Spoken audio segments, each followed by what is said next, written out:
Genesis 16, New Living Translation. Now Sarai, Abram's wife, had not been able to bear children for him, but she had an Egyptian servant named Hagar. So Sarai said to Abram, "The Lord has prevented me from having children. Go and sleep with my servant. Perhaps I can have children through her." And Abram agreed with Sarai's proposal.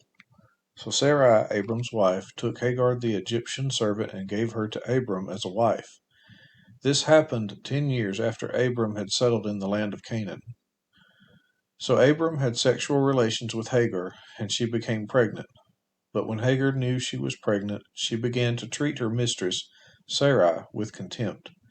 Then Sarai said to Abram, "This is all your fault. I put my servant into your arms, but now that she's pregnant, she treats me with contempt. The Lord will show who's wrong, you or me."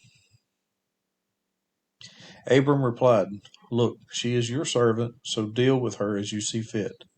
Then Sarah treated Hagar so harshly that she finally ran away. The angel of the Lord found Hagar beside a spring of water in the wilderness along the road to Shur. The angel said to her, "Hagar, Sarai's servant, where have you come from and where are you going?" "I'm running away from my mistress, Sarai," she replied.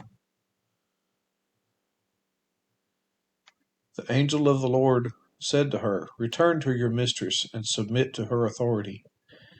Then he added, "I will give you more descendants than you can count." And the angel also said, "You are now pregnant and will give birth to a son. You are to name him Ishmael, which means God hears, for the Lord has heard your cry of distress. This son of yours will be a wild man, as untamed as a wild donkey. He will raise his fist against everyone, and everyone will be against him.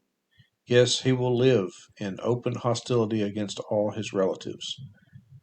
Thereafter, Hagar used another name to refer to the Lord who had spoken to her. She said, "You are the God who sees me." She also said, "Have I truly seen the one who sees me?" So that well was named Beer Lahai Roi, which means well of the living one who sees me. It can still be found between Kadesh and Bered. So Hagar gave Abram a son, and Abram named him Ishmael. Abram was 86 years old when Ishmael was born.